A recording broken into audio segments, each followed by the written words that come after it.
Good morning, students. So today we are going to discuss about male gametophyte, development of male gametophyte. आज हम करेंगे development of male gametophyte. तो इससे पहले हमने पढ़ा कि माइक्रोस्पोर्स कैसे बनते हैं और माइक्रोस्पोर से आपका क्या बनता है, पोलन ग्रेन डेवलप होता है। तो सब development of male gametophyte is precocious, that is it begins before the pollen grain is shed from the pollen sac.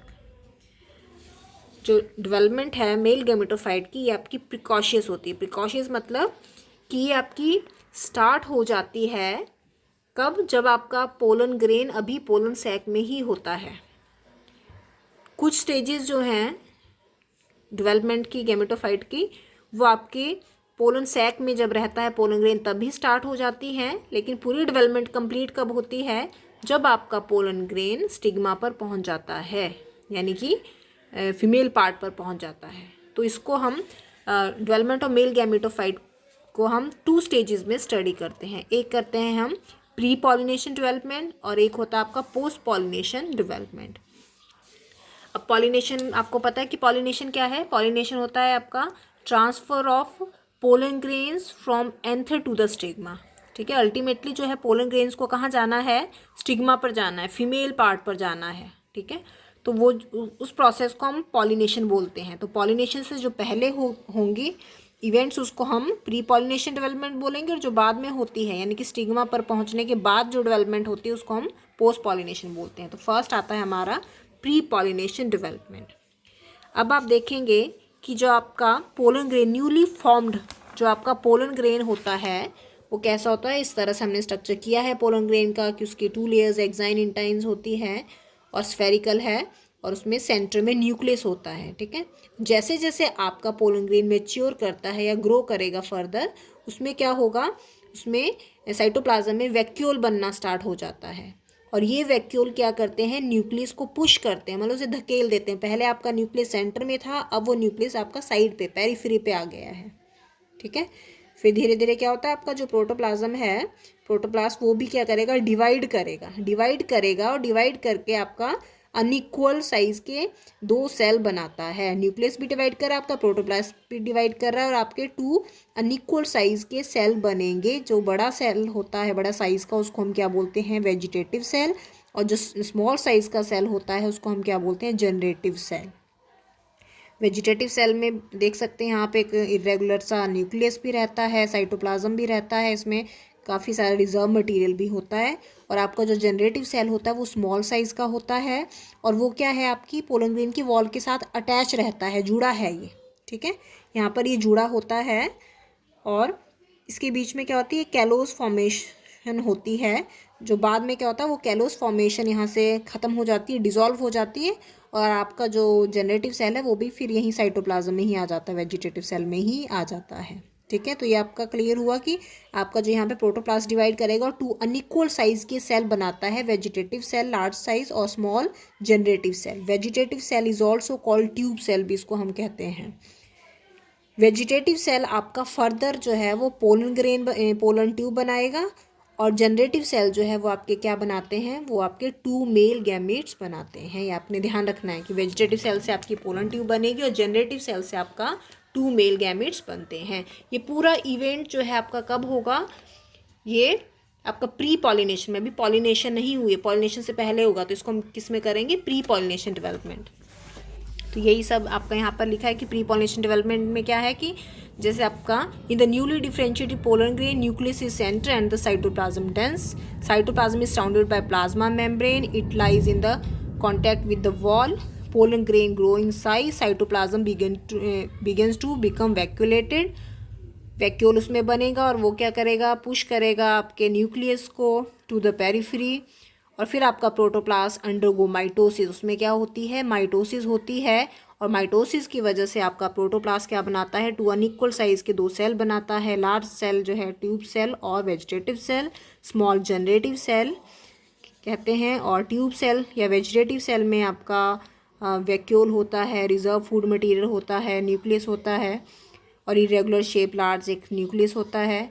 और जो जनरेटिव सेल है वो आपका कैसा होता है, उसमें कम साइटोप्लाज्म होता है और एक उसमें कॉम्पैक्ट न्यूक्लियस होता है और कैलोस डेवलप होता है उसके जनरेटिव सेल के बाहर मैंने आपको बताया। बाद में वो क्या करता है, डिज़ोल्व करता है और उससे क्या होता है, आपका फ्री जो है जनरेटिव सेल आपका वेजिटेटिव सेल के साइटोप्लाज्म में ही आ जाता है और उस टाइम उसको हम क्या बोलते हैं, 2 सेल्ड स्टेज, जिसमें हमने पढ़ा है कि ओवर 60% आपके फ्लावरिंग प्लांट्स में pollen grain are shed in 2 celled stage. जब उसमें वेजिटेटिव सेल और जनरेटिव सेल बन जाता है तो फिर आपका पोलन ग्रेन जो है वो शेड हो जाता है, पोलन सैक से बाहर हो जाएगा, उसकी डिहाइसेंस हो जाती है।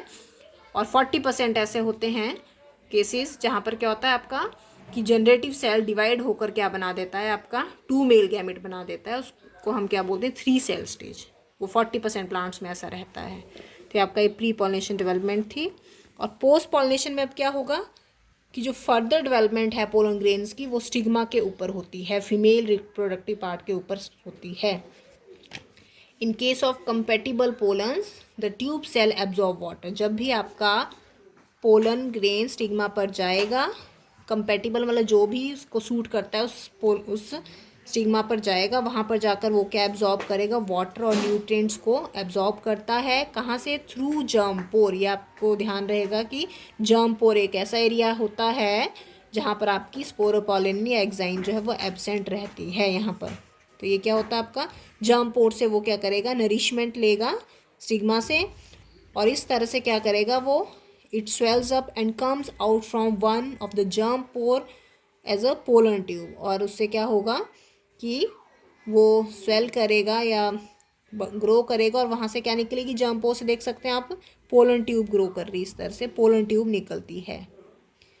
और पोलन ट्यूब के अंदर क्या होगा, जो भी आपका यहाँ पे पोलन ग्रेन का कंटेंट था वो सारा पोलन ट्यूब के अंदर चला जाएगा।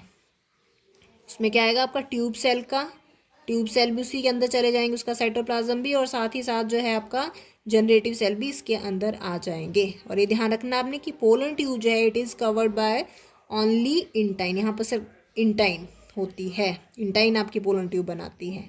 पोलन ट्यूब का मेन फंक्शन क्या है कि ये फिर आगे चलकर एंजाइम पैक्टिनेज और हाइड्रोलिटिक एंजाइम सिक्रीट करती है जो उसका रास्ता बनाएगी, क्योंकि उसने अल्टीमेटली ओवरी तक पहुंचना है।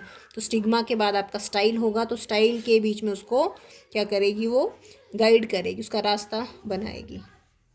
As the pollen tube grow only the terminal part come to have dense cytoplasm. सिर्फ उसके टर्मिनल पार्ट में ही आप डेंस साइटोप्लाज्म देखेंगे और बाकी जो उसका पार्ट होगा पिछला वो सारा कैसा रहता है, वो वैक्यूलेटेड रहता है। और वहाँ पर एक छोटा सा गैप या प्लग बनता है, कैलोस प्लग, जो उसके पिछले पार्ट को अगले पार्ट से अलग करता है। फिर उसके बाद क्या होता है कि अब आपका जब यहाँ पोलन ट्यूब में सारा कंटेंट आ गया तो आपका जनरेटिव सेल डिवाइड करके क्या बना रहा है, यहाँ पर 2 मेल गैमेट्स बनाता है जिनको हम स्पर्म सेल भी बोलते हैं। इस तरह से आपका फुली मैच्योर मेल गैमेटोफाइट के अंदर क्या होते हैं, 3 सेल्स प्रेजेंट होते हैं, 2 मेल गैमेट होते हैं और एक आपका ट्यूब न्यूक्लियस या वेजिटेटिव न्यूक्लियस भी इसको हम बोलते हैं, वो रहता है। Usually there is a single pollen tube and such a pollen grain is called monosiphonous. जिन पोलन ग्रेन में सिर्फ एक ही पोलन ट्यूब बनती है उसको मोनोसाइफनस कहते हैं। Mono means single, siphon means tube, तो मोनोसाइफनस। कुछ फैमिलीज ऐसी हैं, मालवेशिये, कुकुरबिटेशिये, जहाँ पर देखा गया है कि एक पोलन ग्रेन में आपके 14 तक पोलन ट्यूब्स बन जाती हैं, यानी कि काफ़ी सारी मोर देन 3-2 बनती हैं, तो उस कंडीशन को हम पॉलीसाइफनस बोलते हैं। तो ये था आपका development of male gametophyte. That's all for today, thank you.